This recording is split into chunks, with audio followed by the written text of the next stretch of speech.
નમસ્કાર દર્શક મિત્રો, આપ નિહાળી રહ્યા છો તાપી મિત્ર ન્યૂઝ ચેનલ। તો હવે નિહાળીએ સમાચાર વિગતવાર।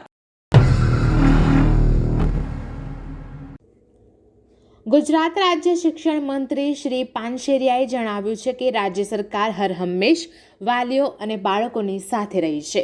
રાજ્યમાં ઠંડીના કારણે કોઈ પણ બાળકનું મૃત્યુ ન થાય તે માટે રાજ્ય સરકાર અનેક પ્રયત્નો કરી રહી છે।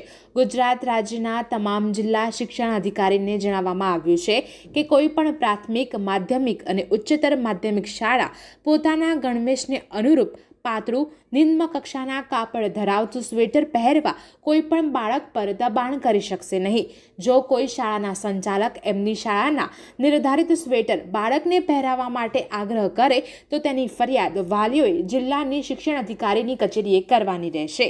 ખાનગી શાળાના સંચાલકોની વિનંતી સાથે મંત્રીએ જણાવ્યું હતું કે કોઈ પણ શાળા બાળકોને તેમના દ્વારા નિર્ધારિત સ્વેટર પહેરવા મજબૂર કરી શકશે નહીં। તેમજ મંત્રીએ વાલીઓને અપીલ કરી છે કે કોઈ પણ બાળકને તેના માતા પિતા ઠંડી માટે તેમના જોડે ઉપલબ્ધ ઠંડી રક્ષણાત્મક સ્વેટર, ટોપી, હાથના મોજા પહેરાવી શકશે અને કોઈ પણ ખાનગી શાળા અને અન્ય શાળા તેમાં કોઈ પણ રોકટોક કરી શકશે નહીં। જો કોઈ શાળા તેમના દ્વારા નિર્ધારિત સ્વેટર પહેરાવવાનો આગ્રહ કરશે તો તેની ફરિયાદ વાલીઓએ જિલ્લાની શિક્ષણ અધિકારીની કચેરીએ કરવાની રહેશે। તેમજ રાજ્ય સરકાર તે શાળા પર કડક કાર્યવાહી કરશે તેમ મંત્રીએ ઉમેર્યું હતું।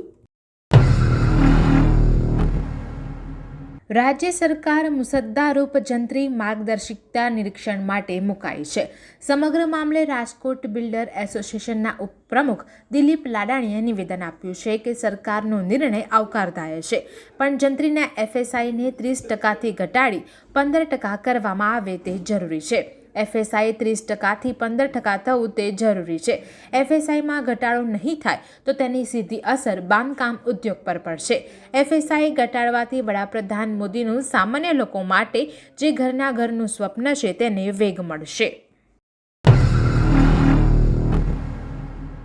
રાજકોટની સિવિલ હોસ્પિટલની વધુ એક બેદરકારી સામે આવી છે, જેમાં સર્જરી વોર્ડમાં દાખલ દર્દી સવારે બેભાન હાલતમાં લોબીમાંથી મળ્યો હોવાનો વિડીયો સોશિયલ મીડિયામાં વાયરલ થયો હતો, જેને લઈને તંત્રની લાપરવાહી અંગે સવાલો ઉઠી રહ્યા છે। ચાની દુકાન પાસેથી મળી આવેલા આ યુવકને સર્જરી વોર્ડમાં દાખલ કરવામાં આવ્યા બાદ ત્યાંથી ચાલ્યો ગયો હોવાની એન્ટ્રી રાત્રે 11:30 વાગે કરવામાં આવી હતી। જો કે બાદમાં સવારે 6 વાગ્યાની આસપાસ આ દર્દી વોર્ડ નંબર 10ના રસોડા પાસે પડ્યો હોવાની જાણ હેલ્પ ડેસ્કને કરવામાં આવતા ફરીથી તેને સારવાર માટે ખસેડાયો હતો। ગુજરાતમાં ડિજિટલ એરેસ્ટના નામે ઠગાઈની અનેક ફરિયાદો વચ્ચે અમદાવાદ ક્રાઇમ બ્રાન્ચને મોટી સફળતા મળી છે।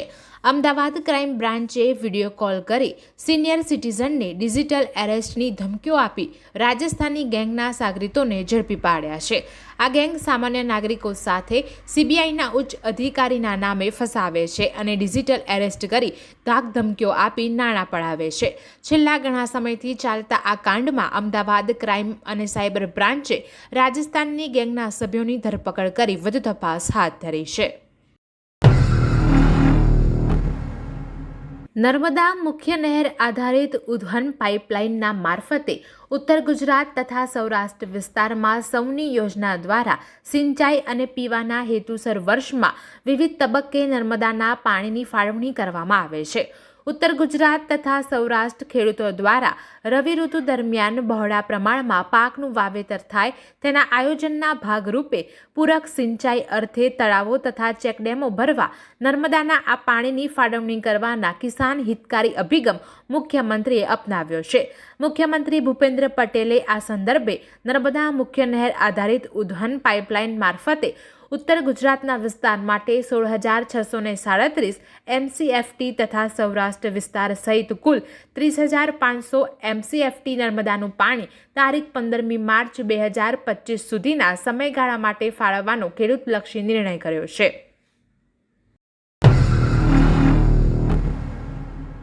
ભાજપના પૂર્વ કોર્પોરેટરના નિર્દોષ પુત્રની ચપ્પુના ઘા ઝીકી નિર્મમ હત્યા બાદ પાલિકા અને પોલીસનું હપ્તાખોર અને સૂતેલું તંત્ર જાગ્યું હતું. સતત ત્રીજા દિવસે દબાણ શાખાએ પોલીસ બંદોબસ્તને સાથે રાખીને અતિ સંવેદનશીલ ગણાતા અને પોલીસને રહેમ નજર હેઠળ જ મોડી રાત સુધી ધમધમતા દૂધવાળા મોહલ્લાના દબાણો દૂર કરાયા હતા.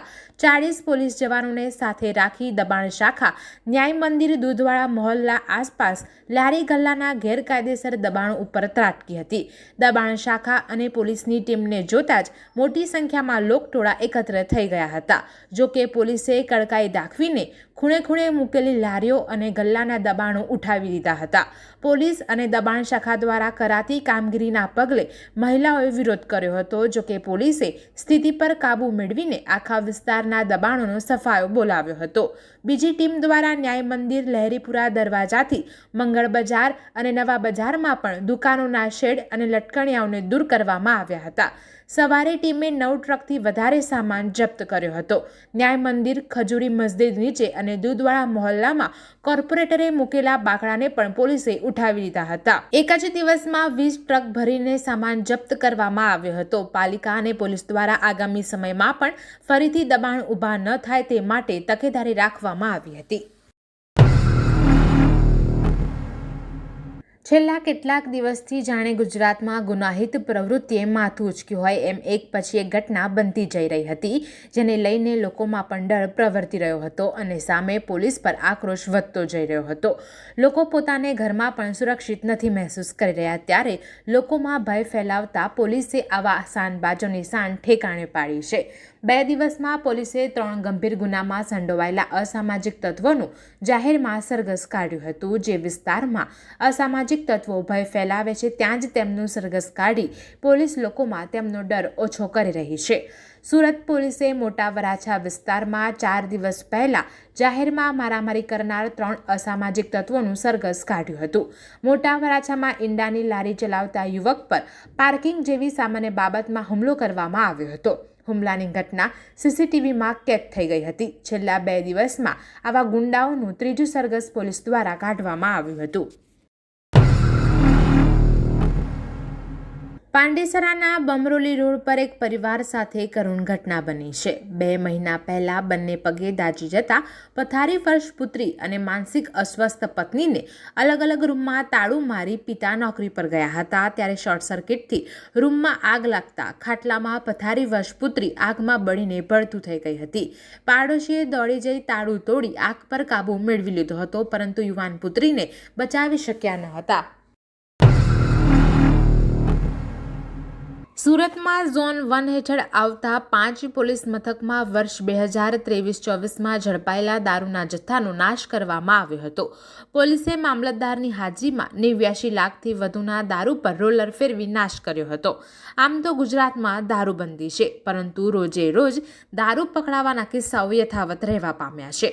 સુરત શહેરમાં બુટલેગરો દારૂ ઘુસાડવા માટે અવનવા કિમિયાઓ અજમાવી દારૂ લાવતા હોય છે, પરંતુ પોલીસ આવા કિમિયાઓને નિષ્ફળ બનાવી દારૂનો જથ્થો ઝડપી પાડતા હોય છે. ત્યારે ઝોન 1 હેઠળ આવતા 5 પોલીસ મથકમાં ઝડપાયેલા 2023-24ના વર્ષનો દારૂના જથ્થાનો નાશ કરવામાં આવ્યો હતો.